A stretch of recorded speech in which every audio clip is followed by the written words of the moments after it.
Hey everybody, it's Steve with Sky194, and I appreciate you taking the time to visit and check out my video. And we are here at Watkins, Glen, and Mark asked, had a request for a setup for the Ferrari 488 EVO for Watkins, Glen. So I have been working on it all week, and I wanted to show you also the livery. I got a livery from a race department, and you probably recognize it. I think it looks awesome. Does not race in the series for ACC in the ACC series, but with over in Europe or anything, but is in IMSA, and you can see it's the Risi car, Risi Competizione. One of my favorite. It's one of my favorite Ferraris, I guess, since it's based in Houston. But I think awesome team, great team, and did a great. He apologized I didn't get the livery maker, but he did a great job. I think it looks awesome. And probably my favorite Ferrari now. I got a couple other ones too, but it's probably my favorite. But anyway, let's go over this setup. This is going to be a little bit longer video, so just a warning to everybody there. I hope you stay with me throughout the video because there's some important tidbits there. We're going to make one lap, and then we're going to go over the setup and have to talk a lot about the setup. So let's go ahead and make a lap. Now, this is basically just in the qualifying. We'll go over the timetables, but this is basically all I did. It's the exact same setup. Only thing I did is put lower fuel in it. That's it. I didn't do anything else.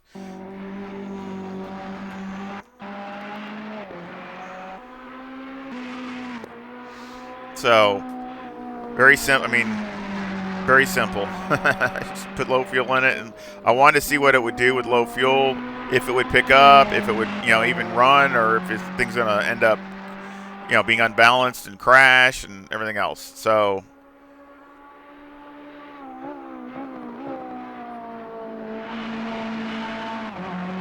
this thing takes bumps awful. So I struggled with this thing forever trying to get this thing to go through the bus stop.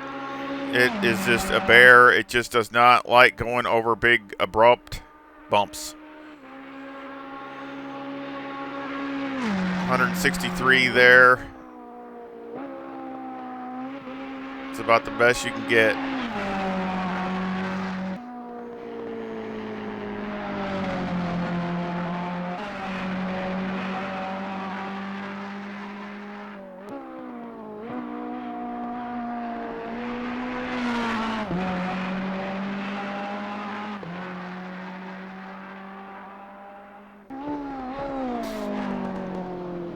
It just barely kisses there.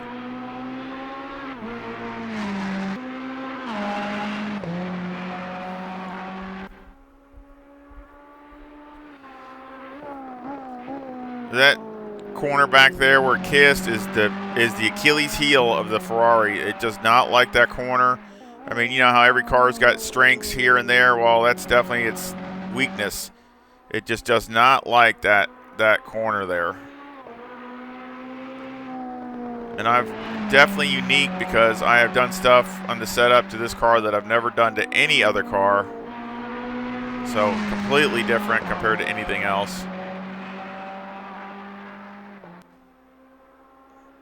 And I almost got my personal best, but I was just a tick off. It's a 44.61. So almost my personal best. Really close. But let's go ahead and go over the timetables.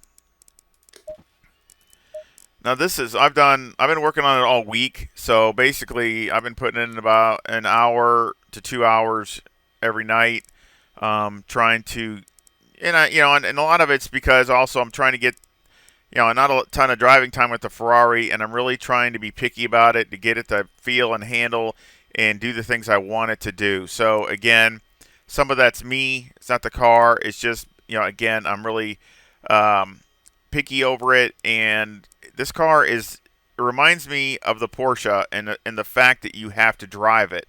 And I was trying to tone some of that down because obviously, again, which I said a long time ago in my pros and cons forever. That seems like another lifetime ago, it seems like. But I said that in those video series that, the Ferrari to me is not a beginner's car. It just isn't. And every time I drive it, it proves it more. It's not a beginner's car in setup because it just seems like setups are very complex, and driving the car, you have to really drive the car to get it out. It just doesn't just, where some cars, let's say the BMW or the Aston Martin, just seem like you don't even have to work really hard and they just run, really good times. The Ferrari is not that way. It's like the Porsche. I mean, you really got to wring its neck. You got to just drive you're coming off the corners, counter steering, not counter steering, but you're just driving the car. I mean, you're not drifting or anything, but I mean, you just got to drive the car. A lot of inputs. So again, of course, you get rewarded if you do that.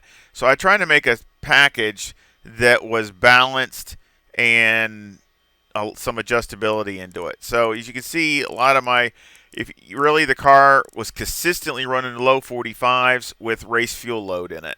So it picked up really good by just dropping fuel. I mean, I picked up probably at least six to 7 tenths by just dropping the fuel. And there was more in it. You can see there, that's almost 2 tenths right there. So that would have been a 44.4 if I would have had that in here. So, and again, it's probably that, it's those last couple corners the car just doesn't like. Not the last two corners; those are not bad. It's the ones before that. It's in the second. I guess it would be the second sector going into the third. But it's those. It's just really. It just doesn't like it. They're slick, and the car just struggles to get through there really fast. So, again, caution for those corners. But when I had to race fuel load, like I said, it was 45-20, 45-17, 45-21, 45-14. I mean, it's right there. I mean, it's just hitting the numbers and being consistent about it. So if you dial yourself down a little bit, it'll hit those numbers just about every time. So you just gotta find that edge of where you're pushing, but you're not over driving the car, that type of thing. So let's go over the setup because I definitely need some extra time to talk about this setup.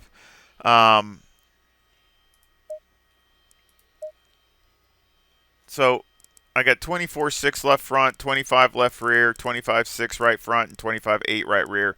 The toe's a negative 0.05 with the camber at negative 3.8 on the left front, negative 3.6 on the right front, and the caster at 16. The toe on the rear is a positive 0.05, and the camber is negative 3.4 on the left rear and negative 3.3 on the right rear.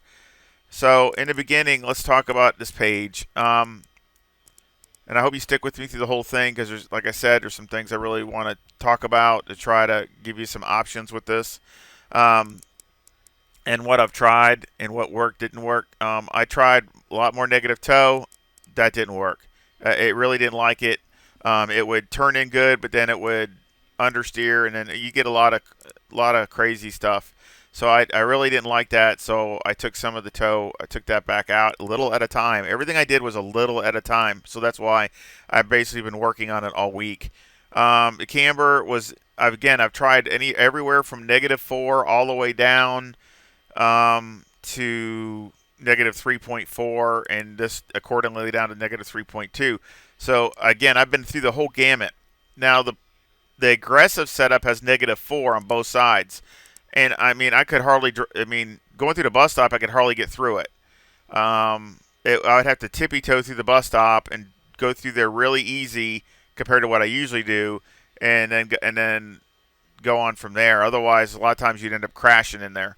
I think my best I could run was like a 45.6 or something like that once. Most likely it was more higher 45. So again, I probably picked up a good 5 to 6 tenths, which is about normal, roughly around there with the same fuel load. But the thing is, drivability is way better. So again, I think it's overall a better package. And again, I think you can drive it. I shouldn't say it's easier to drive, but it's just more friendly. So let's just put it that way. On the toe on the rear, let's supposed to talk about the caster. I tried caster all the way down, way up. I've tried everywhere.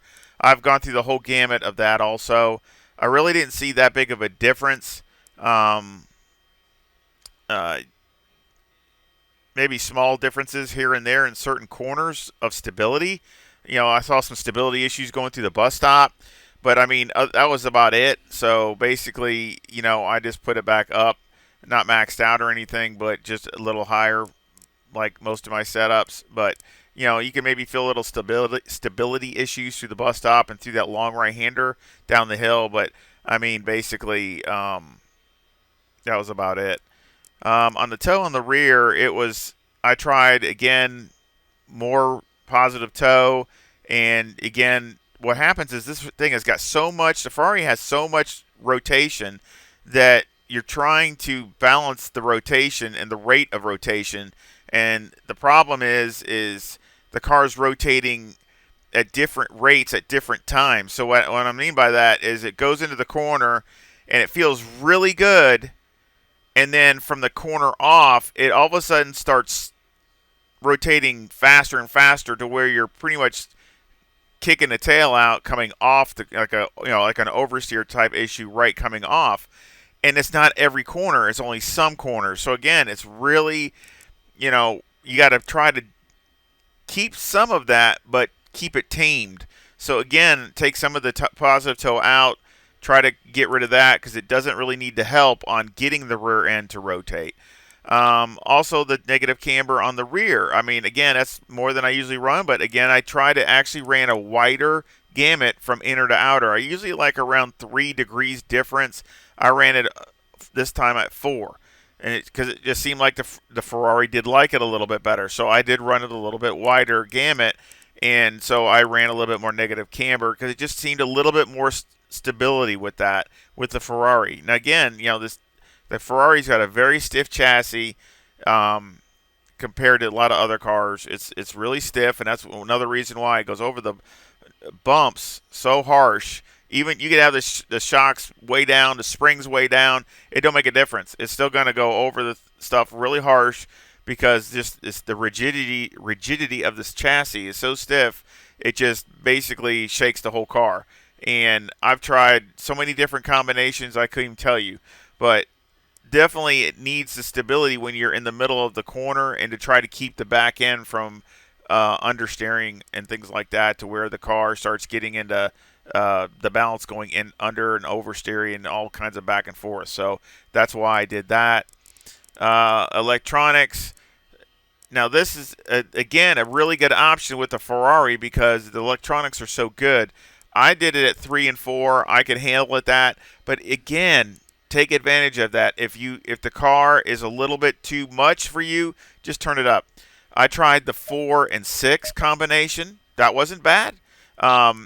Time-wise, you might be losing a teeny bit, but it's very, very little. I mean, really, the times are really almost it's so small it could be just me. So again, that's a doable thing. The only time I started to see an actual time reduction is when I went to 8 on TC2. I went to 8 on TC2 and 5, and I really started to see the times drop by a tenth or two. No matter if I thought I was hitting everything perfect, it would just drop a couple tenths.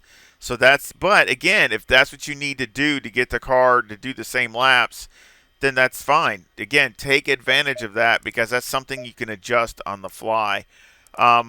Also, the aggressive had a 3 map, so that's a lot less aggressive.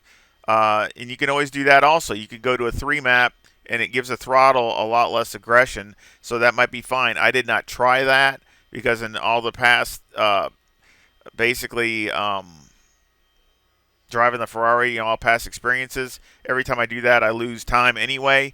But, basically what I would do is if you had a long race, let's say you had to go to 45 minutes to an hour race on these tires, again, I would probably go to a 3 map and start off from there and see how it does and try to practice with that and see if, your times might slow down a few tenths for sure, but, you're wanting to hold that same pace through the end. So, again, that's something to consider. Again, one of the advantages of the Ferrari because it has such great TC that you can use that and dial it into your track conditions and your driving style.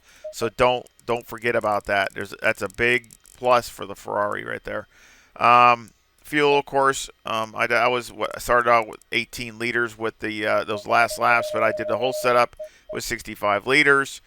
Um, Tire wear, I'm not going to really. It got number one brake pads. Tire wear is definitely a negative. I tried everything to get it as close as I could, but it's still not where I want it. Other than that, it has some light graining on the front, but basically it's nothing other than that I could find. But basically, what I didn't like is the front had more wear than the rear, and it's just more than I like. But everything I did really didn't make that much of a difference, and I'll show you and I'll tell you what I did. So again, it's just the way the Ferrari is. Any roll bar is 20. Brake bias is 53. Steering's 11. Springs on the front are 138,600 with a 1,200 bump stop rate and a 1 bump stop range. And on the rear, the springs are 127,000 with a 900 bump stop rate and a 5 bump stop range. The anti-roll bar is 15, and the preload on the diff is 240. So again, you can see things here that are really unique as far as the Ferrari is concerned. And trust me when I say every category here has been up and down all over the place. Anti-roll bar, I've had it from 10 to 30. So I've tried so many different combinations. Brake bias, I've had from 57 down to 50. And you can go down to 52 with this, no problem. So that's another thing. With the race fuel load, I went down to 52 and it was no problem. But again, just things that reason I do that is I'm trying to increase the wear on the rear tires. The more brake bias I put in it, one, you're getting better braking anyway, even though it's not like you're stopping to a bus stop. It's a very flowing track. But I mean, the main thing is I'm trying to get the rear tires to do more work to keep the temperatures more even and to get the wear better. So again, I was trying to get more aggressive with the brakes as much as I could without the car getting too crazy through the turns. Steering again is 11. That is just my preference. You could go to 12. I had it at 12 too, so I mean somewhere around there is fine. Springs I've had everywhere. I've had these springs. Well, this is the lowest I've had them. I did not go any lower than that because it's already touching in that one corner, even with a very stiff bump stop rate. But I went a lot stiffer. I tried the 151. I tried the 163,000. I tried all those, and it just got worse to the bus stop. It was worse and worse to where you had to tiptoe, and it just was tough on the tires. It just didn't work. I couldn't get it to work the way I wanted to. I couldn't get the car to feel through the corner like I wanted to. It felt like it was sliding everywhere. So, again, I tried to get some more, less spring in it to get some grip. And of course, the bump stop rate is the only way I could get it so stiff is to get it over that bus stop without it losing control. So I tried bump stop rates way down. Basically, I've gone from 400 or 500 all the way up to 1,200, like 1 to 200 at a time. And then go out and do 3 laps, come back, change it. Go out and do 3 laps, come back. Like I said, I've been doing that every day until the car kept feeling better and better and better going over the bus stop. So again, this is things that I was going through. Same thing with the rear, exact same thing. I tried.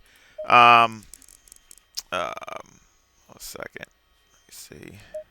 There we go. Let's see. Go back to where I was. I tried 134,000, but I tried 134. I tried 141, and they weren't bad. And it really wasn't too bad going through the bus stop. But the problem was in other corners the car would slide.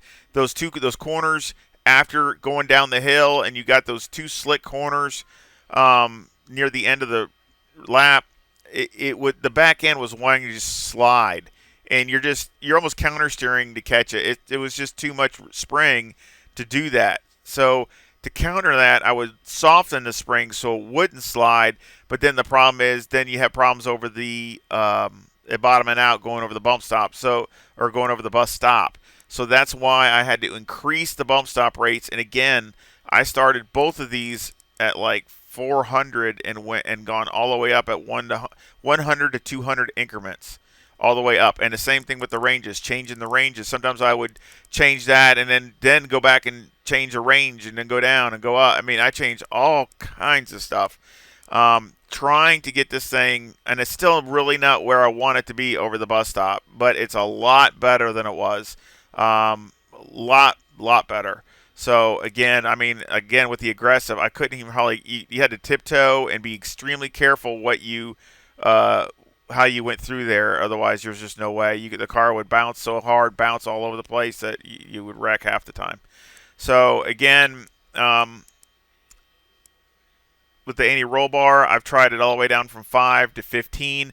But of course, I got so much preload in the diff trying to get this thing to get grip through those slick corners that I wanted to add an anti-roll bar so the car would rotate where I needed to rotate. So again, that's something you can adjust. If you don't like it, you can go down to 10 if you like to. Something I was considering between 10 and 15, you can go down, and that would calm the back car, calm the back of the car down. But again, I'm trying to get the car to rotate in some places and not want to rotate in others. So again, it's just you're fighting a battle going between whichever corner you're trying to improve upon.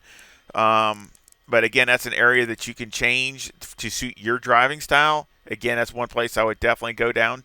I don't think it needs any more, but I mean, I would definitely drop it at least 5. You can go down. The Ferrari, I usually go in 2 or 3 to 5 increments because they're so high. So I would probably go down to I would go down to 10 without a problem. I tried to diff all the way from 60 or 80 all the way up to here. So it's been a progressive thing, trying to get the car to get traction and still get the drive off the corners. And so again, have some drivability and stability. So again, you can knock that down a little bit, but I didn't really see that much difference. So again, that's just your preference. Shocks.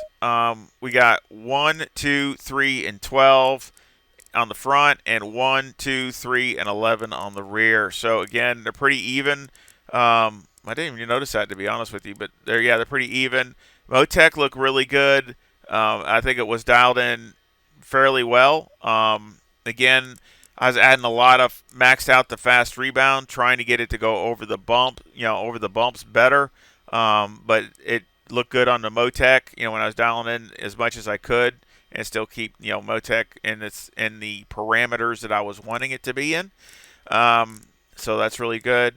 Aero, I got 58 in the front, 60 in the rear with a 9 wing and a 4 and a 3 in the brake ducts, and the front aero variation is a negative 0.1.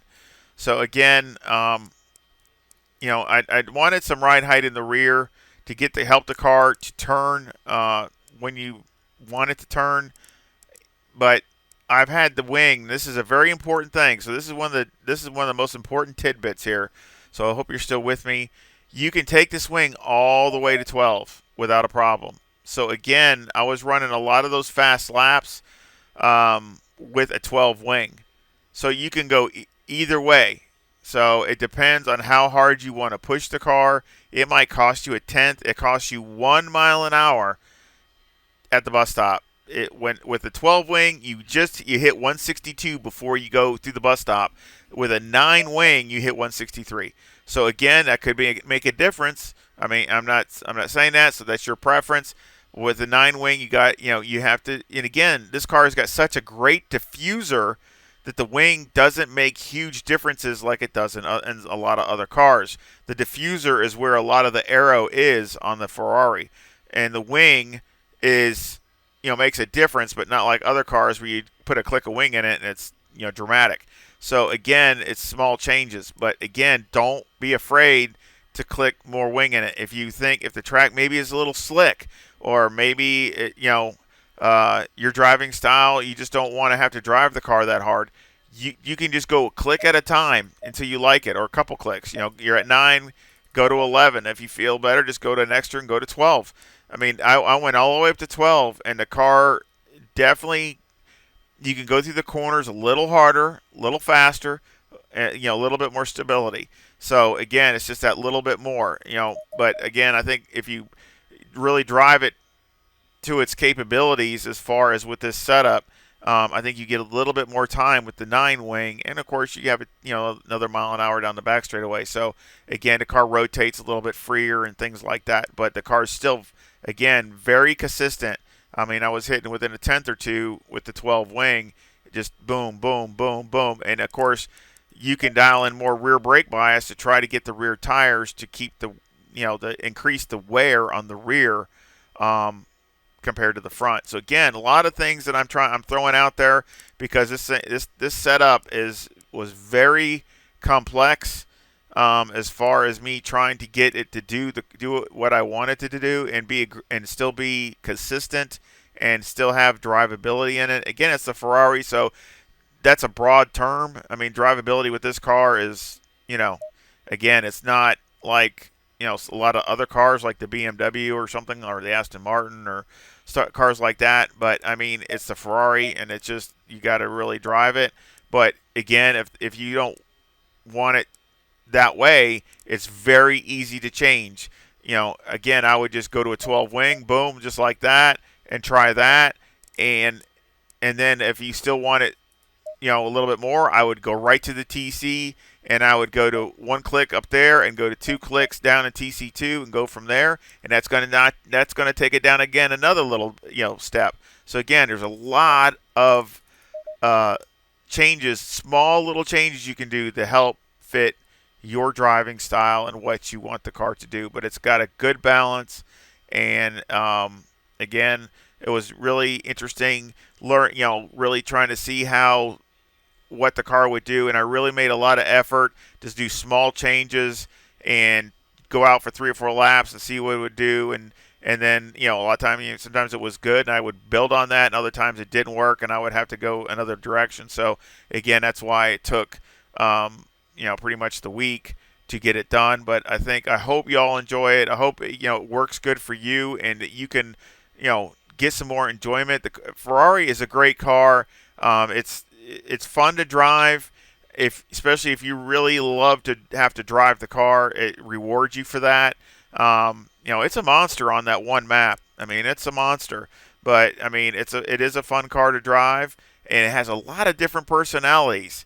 I mean, you can try to tame it down a little bit so it fits, or you can have it on just absolute wild, ultra wild. So it's just a lot of different personalities that the car has, which makes it fun to drive. I enjoyed it, and again, I enjoy trying to get the car to do the things to make it faster and more drivable. So again, I hope you give me a like and subscribe if you haven't. It would be really great if you did to help my small channel. And again, share it or any of those things. Again, all my setups are free. I just appreciate any of your support. I do have a PayPal in the description. If you want to help support the channel that way, that'd be great. It'd be awesome if you did. I thank you very much. But again, any support is greatly appreciated. And again, I hope any comment or feedback would be great. I love talking to all my sim racing friends, and I hope you come back and visit again really soon. See ya.